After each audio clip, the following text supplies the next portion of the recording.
Good morning, good morning, good morning. It's Fabulous Friday.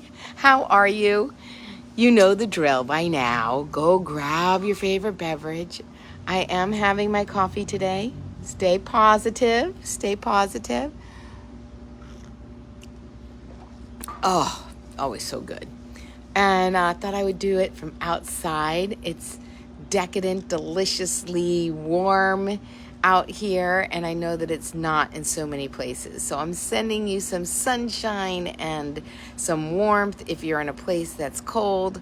And I talked a lot about Valentine's Day yesterday.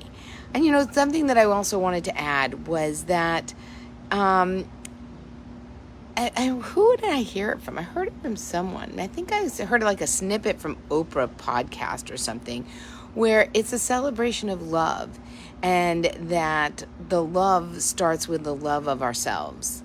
And I think that is the hardest love to achieve, is the love for oneself.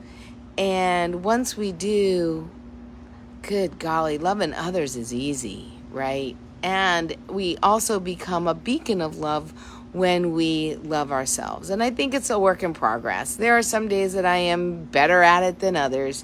But today's a great day to celebrate and do something for yourself that is loving and kind. Say loving, kind words to yourself. Find one positive attribute, one positive thing about your life, and just congratulate yourself for getting there, doing it, being who you are in all aspects, even the ones that we're working on, right? Even the ones that aren't perfect yet,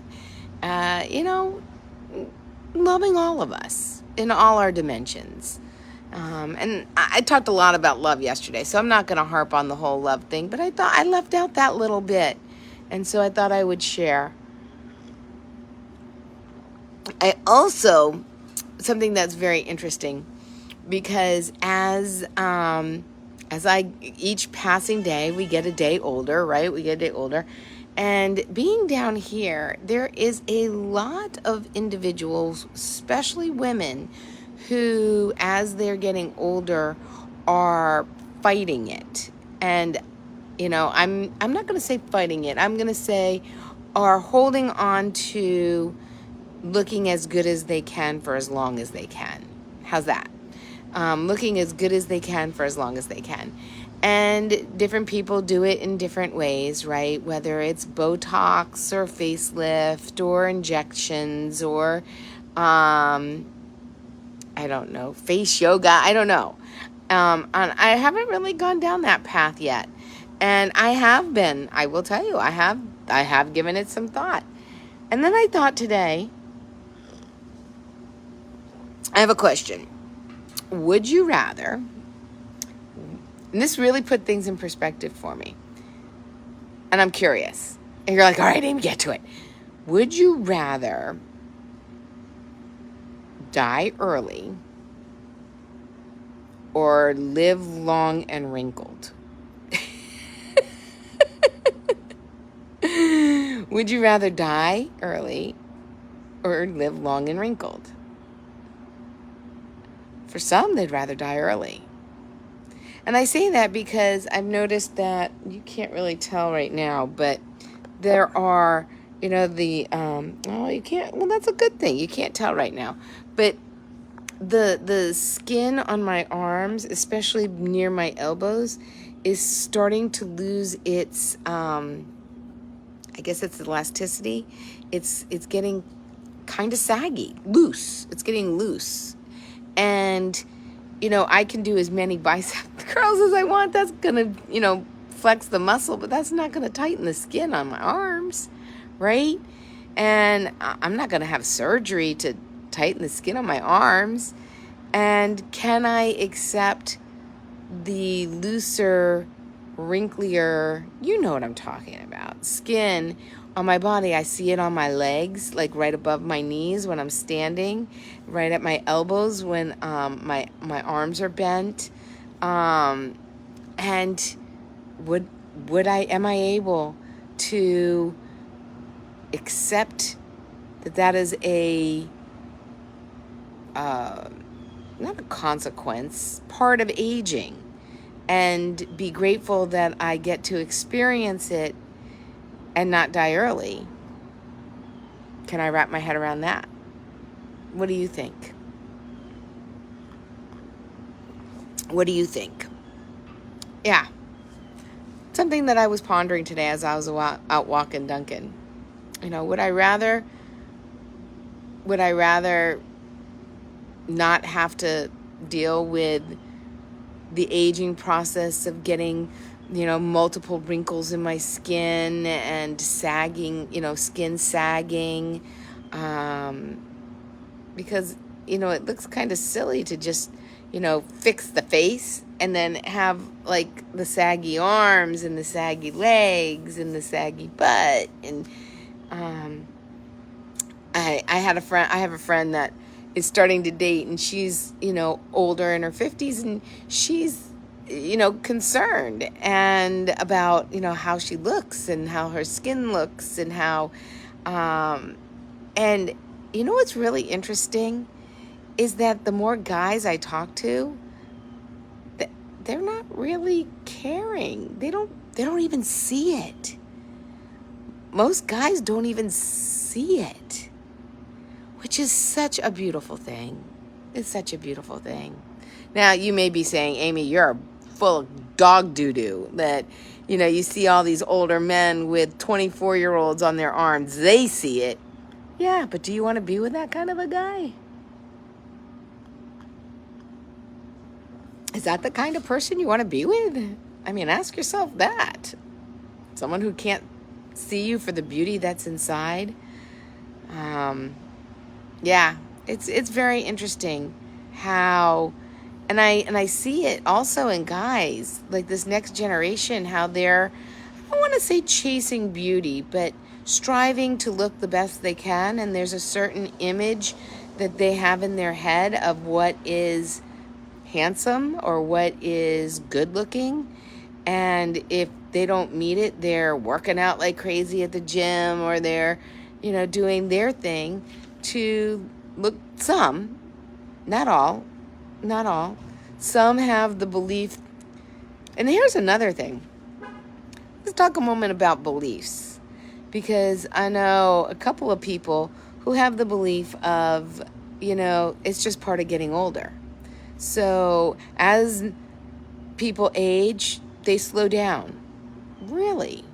My dad was in his 80s and he played pickleball every single day. That doesn't sound like slowing down to me, right? Or as you age, you get a pot belly. Really? I see lots of people walking around without a pot belly. Is that our belief that gives us the permission to not take the best care of our vessel, our body, the one and only temple that we have? Some things that I think about. The beliefs that we have and how they dictate the decisions that we make, which end up being the life that we're living, right? If we feel that it's part of aging, so why fight it? Don't put the effort in.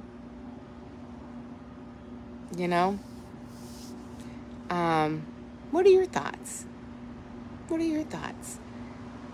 Are you putting the effort in? Do you feel like, do you believe that as you age, you're just going to get wrinkly and pruny, so why chase it and do what you can to look your best? Do you feel that you lose muscle mass and get saggy, so why do the best you can with what you have? Do you feel that as you age, you get a pot belly, you get a beer belly? Oh, excuse me. Because I have learned that what we think long enough becomes our beliefs. And when we believe it long enough, we make decisions based on our thoughts and our beliefs. And those decisions dictate the life that we live, right? and create the life that we live. So if I'm not liking the life that I'm living, then I can chase it back and find it started with a thought that led to a belief. And so, can I change my beliefs around aging? Yeah, I can, if I decide to do so. You know my 3-step process, right? My 3-step process. First is awareness. Aware that I have those beliefs. Aware that I believe that, being on this planet for 60 years, gravity takes its toll. Your body can only fight it for so long before gravity takes its toll and everything starts sagging. Really? That your eyesight goes and everybody wears readers. Really? Is that true? Is that true? Because I will tell you that up until recently, I haven't really needed readers. As long as I have really good light and good sleep and good rest, I can pretty much see most things. Now, I do need help every once in a while. I'm not going to lie. But I don't have to constantly wear readers in order to see. Lots of people start wearing readers in their late 40s, early 50s. I didn't have to do that. So how come? Could it be that it's because I take care of myself? Could it be because I just don't believe that that's how it works? Could it be that I have really good genes? I don't know. You tell me. What do you think?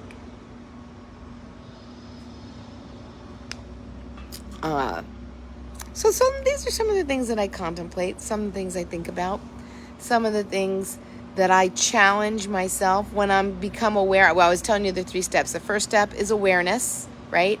Aware that I have this belief, I have this thought about aging, and that, it's very interesting. Somewhere in my psyche, in my upbringing, in my life, in my experiences, I created the thought which led to the belief that aging isn't pretty. Really? That sucks. That really sucks. That thought, that belief, that sucks. Can I change that? Sure. Now that I'm aware of it. The second thing is that I consciously decide I want to think something different. Sometimes just being aware of it isn't going to make things different. I believe, let's say I believe that everybody as they age gets a pot belly. Yeah, I'm aware of that. I'm aware of that belief. I believe that everybody loses their eyesight and has to wear readers. I believe that if you live here long enough, your face is going to get wrinkly and saggy, as is your body. Your butt, your arms, your legs, your skin is going to get wrinkly and saggy. Being aware of it is the first thing, but I need to decide that I don't want to believe that. I don't want to believe that getting older is ugly, isn't desirable. And instead, change my beliefs. Consciously decide that I'm going to work on that belief. Consciously decide to find the beauty in getting older. And then the third thing is to take action. Right? The third step to changing is to take action. And so maybe the action I need to take is to nurture my body better, is to make sure that when I'm out in the sun that I put sunscreen on, because I forget sometimes, or wear a hat to preserve my skin and get it to look its best. Maybe the action I take is to make sure that I do face yoga or move my body or cut down on carbs. I don't know. Figure it out. And it might be different for each of us. And it might be different for each phase that I'm in. I may be in a phase that I'm just going to make shit up. This is not true. So don't, if you're taking a snippet of this, don't take this and make this sound like I said that, cutting carbs is the end all be all. That this is an example. But maybe I'm in a phase where cutting back on carbs would be of benefit. But then 5 years from now, maybe my body needs carbs. So maybe then I'll need to change that and do something different again, right? Based on what my body needs in the moment, giving my body what it needs. I do feel that our body, from the people that I've spoken to that are vibrant and active mentally and physically, that are in their later years, they all move. They all move their bodies. They play pickleball, they play tennis, they golf. They move their bodies regularly. Regularly. Not just twice a week. Like 5 days a week. And so I think, I believe that keeping my body strong requires me to move it.